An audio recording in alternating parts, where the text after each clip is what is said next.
Kalau kita lihat akhir-akhir ini kondisi perekonomian Indonesia dikatakan bahwa terjadi pelemahan daya beli. Nah kalau kita lihat nih ke kinerjanya Mama's Choice Indonesia sendiri, gimana sih, ada ngaruhnya nggak sih sejauh ini, terutama di sepanjang semester pertama? Oke, sebenarnya kalau kita ngomongin pelemahan pembelian itu lumayan, it's a tricky question karena memang dipengaruhi oleh banyak hal, contohnya kondisi ekonomi. Cuman kalau kita lihat demand-nya di Indonesia dan juga di negara Southeast Asia lainnya, karena kita juga ekspor, itu masih sangat baik demand-nya ya, terutama di mom and baby. Menurut aku pengaruhnya ada beberapa hal, salah satunya adalah karena kita kan menjawab kebutuhan yang sangat spesifik untuk bayi gitu. Terus kita juga adalah salah satu negara dengan populasi yang paling tinggi, 280 juta by 2024. Dan pertumbuhan populasi kita tuh sangat-sangat tinggi juga.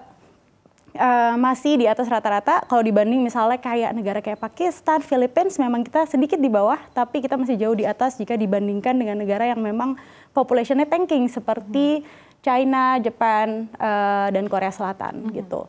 Jadi didukung oleh beberapa hal tadi, terus setelah itu juga kita melihat sebenarnya pelemahan pembelian ini juga membuat orang jadi lebih selektif, jadi lebih value conscious. Untuk uang yang sama dia mau kualitas yang lebih baik. Jadi itu menurut aku challenge tapi juga opportunity untuk brand. Jadi sebenarnya secara tidak langsung tidak begitu berdampak signifikan karena balik lagi orang justru memilih berdasarkan value atau kualitasnya. Betul. Nah tapi sejauh ini dengan berbagai tantangan, seperti apa sih strategi yang dilakukan oleh Mama's Choice sejauh ini supaya bisa tetap mempertahankan marketnya? Oke, dari kita ada beberapa hal. Jadi satu adalah karena kita within the group, the Parent Inc. itu kita punya saudara sister company, community di Asian Parent namanya. Dari situ kita mengumpulkan banyak sekali feedback dari mama-mama yang sebelum jadi pengguna dan juga jadi pengguna. Yang akhirnya feedback itu kita jadikan bahan untuk kita berinovasi. Terus tertranslasi jadi satu adalah inovasi range of products, yang kedua adalah inovasi kalau ternyata orang tuh juga pengen lebih banyak belanja offline dari kita. Oh gitu. Jadi yes. Sejauh ini komposisinya berarti masih banyakkan online?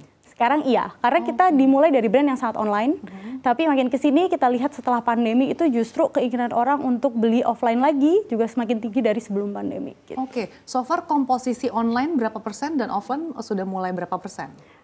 Kita komposisi online masih di 75%, offline 25%. Dan kita yakin untuk Indo nih, untuk negara yang sebesar ini, kita yakin offline kita bisa jauh lebih besar daripada online kita. Dan kita potensinya untuk offline sendiri seperti apa sih? Karena apakah memang para mama muda atau mungkin moms lainnya ini lebih tertarik untuk mencoba langsung produknya atau seperti apa?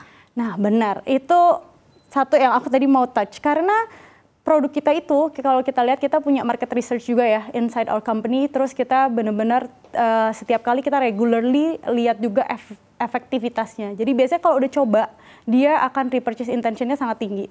Tapi to get people to try itu adalah juga salah satu challenge, tapi juga opportunity kita lihatnya. Jadi gimana caranya naikin trial itu sendiri. Dan orang itu jauh lebih menghargai pengalaman mereka untuk belanja offline karena mereka bisa coba langsung. Tapi tidak bisa dipungkiri setelah pandemi juga mereka juga nyaman belanja online karena kan nggak perlu commute, nggak perlu parkir segala macam. Tapi to get people to try first itu kita lewat offline. Jadi kita pengen menyentuh lebih banyak mama di Indonesia. Untuk produk-produknya ada perbedaan nggak sih Mbak Shelda? Misalkan produk apa yang paling diminati di online tapi ternyata ketika offline ini cukup berbeda produk-produk yang dicari.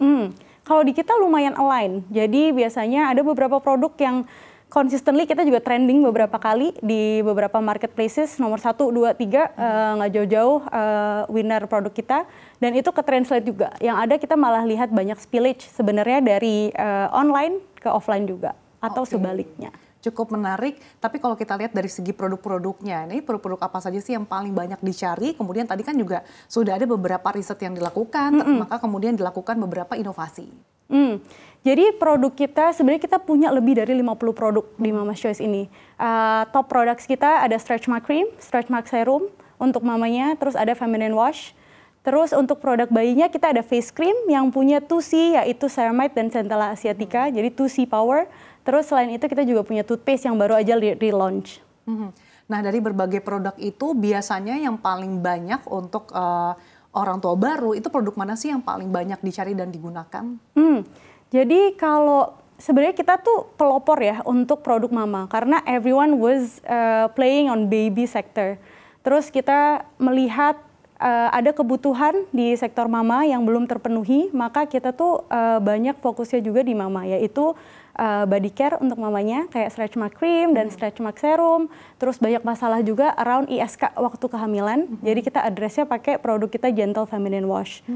Nah, maka dari itu aku bisa bilang sih kita adalah pelopornya juga yang benar-benar menemani motherhood journey buat mama-mama ini dari hamil, menyusui, sampai bayinya lahir gitu. Oke, sebagai pelopor dan utamanya untuk motherhood journey tadi yang disampaikan, tentu saja untuk bisa bertahan di industri ini ada beragam inovasi dan juga langkah-langkah yang dilakukan termasuk diversifikasi produk. Nah, selain skincare, Mama's Choice ini kan juga menawarkan beberapa produk lain gitu ya. Nah, ini boleh diceritakan seperti apa dan bagaimana persaingannya?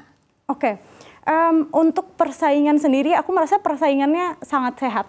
Dan akhirnya ini semua men-challenge kita semua lah untuk lebih baik gitu. Gimana untuk caranya? Apa saja Kak? Untuk produk-produknya tadi yang top-topnya adalah stretch mark cream, stretch mark serum. Terus untuk babynya ada krim sama toothpaste. Selain skincare mungkin ada produk lain yang ditawarkan? Kita mainly skincare sih. Oh oke. Oke, kita tahu juga bahwa saat ini Indonesia diterpa dengan berbagai gempuran barang-barang impor. Sejauh ini bagaimana antisipasi dari Mama's Choice dan bagaimana strategi yang dilakukan untuk mengatasi ini? Oke, aku balik lagi ke poin tadi inovasi ya, karena kita lihat sebenarnya kebutuhannya itu apa dan gapnya ada di mana. Terus kita lihat juga, kita tadi aku udah touch sedikit kalau kita tuh beruntung karena kita punya si sister company kita di mana kita punya feedback loop yang lumayan real time. Nah dari situ kita jadi tahu sebenarnya mama-mama ini ada di mana dan gimana cara nge-touch mereka. Jadi gimana kayak not only touching the right range of products, tapi juga channels-nya di mana. Sosial medianya ada di mana, channel penjualannya ada di mana gitu. Terkait dengan channel penjualan, kita tahu bahwa sebelum menjamurnya produk-produk lokal sudah ada terlebih dahulu berbagai brand-brand luar negeri gitu ya yang sudah existing atau menjadi top of mind. Bagaimana Mama's Choice untuk bisa bersaing atau bahkan mengambil ceruk pasar yang sudah existing sejauh ini, terutama brand-brand selama ini yang sudah menjadi top of mind di kalangan ibu-ibu? Oke, kita melihat itu justru sebagai opportunity yang sangat bagus karena kita itu datang dari masalah di mana kalau kita lagi hamil dan menyusui, apalagi untuk baby gitu kan, kita punya kebutuhan yang lumayan spesifik, yaitu harus segala sesuatu yang masuk ke dalam tubuh kita, tidak hanya yang kita konsumsi, tapi juga yang kita taruh di kulit kita harus lebih aman. Tapi masalahnya ketika formulasi itu lebih aman dan lebih gentle, biasanya dipertanyakan efektivitasnya. Tapi gimana caranya kita nge-cater keamanan, efektivitas, tapi juga keterjangkauan. Karena kebanyakan produk impor yang at least kita jadikan benchmark atau kita jadikan kompetitor kita, itu tidak se-affordable itu. Jadi value for money was not there. Jadi disitulah kita masuk untuk memastikan kita bisa menyentuh lebih banyak mama dan menyelesaikan masalah yang sama dengan keamanan dan keefektivitasannya.